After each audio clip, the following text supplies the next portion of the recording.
The Galactic Council's chamber fell silent as the final vote was cast. Flora stood in the observation deck, her knuckles white against the railing as she watched the holographic display flicker with the results. 347 civilizations had voted. Earth's exile was unanimous.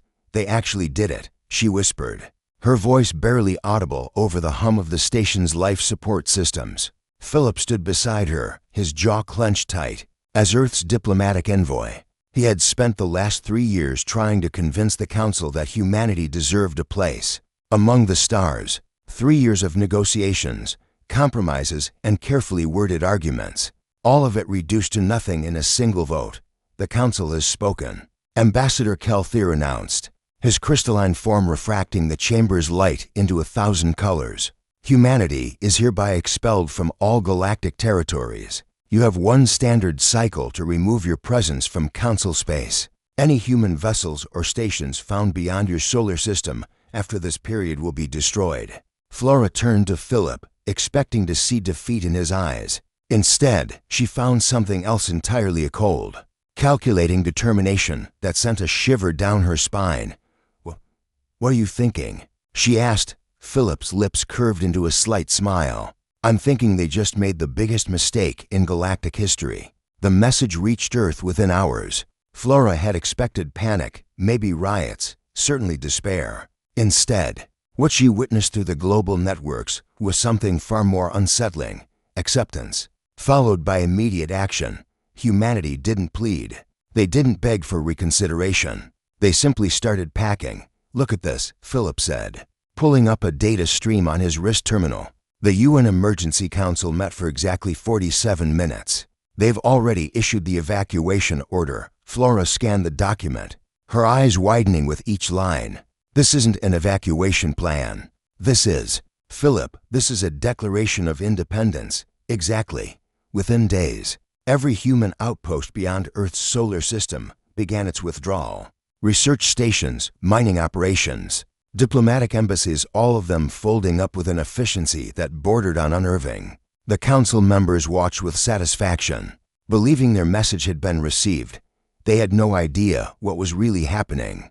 Flora discovered the truth when she accessed a classified file Philip had left open on his console. Project Exodus wasn't about retreat. It was about preparation. "You knew," she said, confronting him in his quarters. "You knew they would vote for exile." Philip didn't deny it. The probability models gave it a 93% likelihood. "We've been planning for this scenario since the Council first expressed concerns about humanity's aggressive expansion." "Planning what exactly?" He gestured for her to sit, then activated a holographic display that filled the room with star charts, ship designs, and resource calculations. "Humanity's problem has always been that we played by their rules. We accepted their territories, their trade routes, their regulations. We made ourselves dependent on their infrastructure."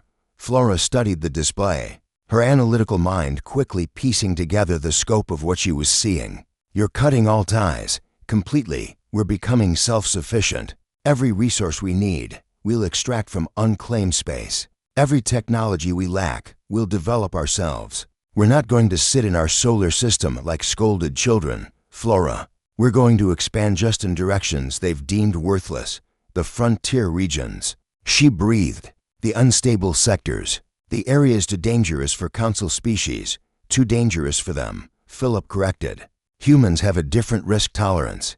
The transformation happened faster than anyone in the Council anticipated. Within 6 months, human ships began appearing in regions of space that had been written off as uninhabitable. Neutron star clusters, radiation-soaked nebulae, systems with gravitational anomalies that would tear apart most vessels. Humanity thrived there. Flora watched the reports flooding in with a mixture of awe and trepidation.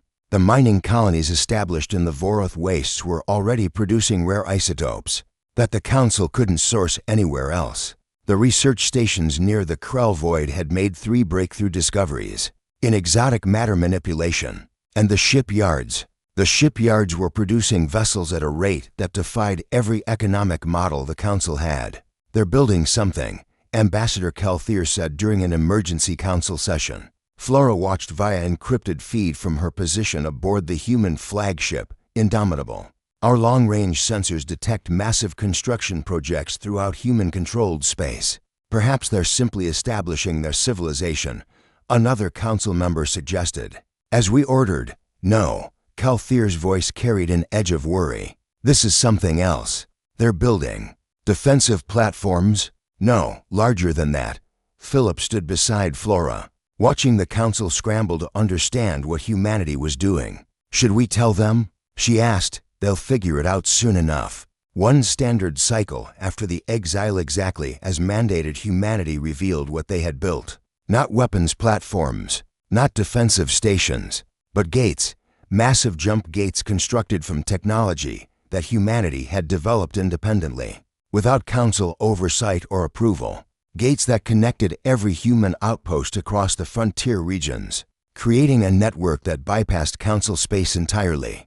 Flora stood on the bridge of the Indomitable as Philip broadcast humanity's response to the council. His words were calm, measured, and absolutely uncompromising. You voted to exile us from your space. We have complied. But understand this, we didn't need your permission to explore the galaxy. We didn't need your approval to expand. We only needed you to get out of our way. The holographic display showed the council chamber in chaos. Delegates arguing, demanding, threatening. But underneath their bluster, Flora could see the truth in their crystalline eyes, their bioluminescent patterns, their chemical signals. Fear. Because humanity had just demonstrated something the council had spent millennia avoiding. That the galaxy was far larger than their carefully controlled territories. And now, a species they had tried to contain had just claimed all the spaces they were too afraid to explore. Philip turned to Flora, his expression serious. They'll come around eventually. They'll need what we can provide from these regions. And when they do, we'll trade with them as equals. Flora looked out at the stars beyond the viewport, at the vast frontier humanity had claimed not through conquest, but through sheer audacity. The council had wanted humans gone. They got their wish. But they had forgotten one crucial detail about humanity. Humans don't wait to be told twice. They simply find another way. And sometimes, that way leads to places no one else dared to go.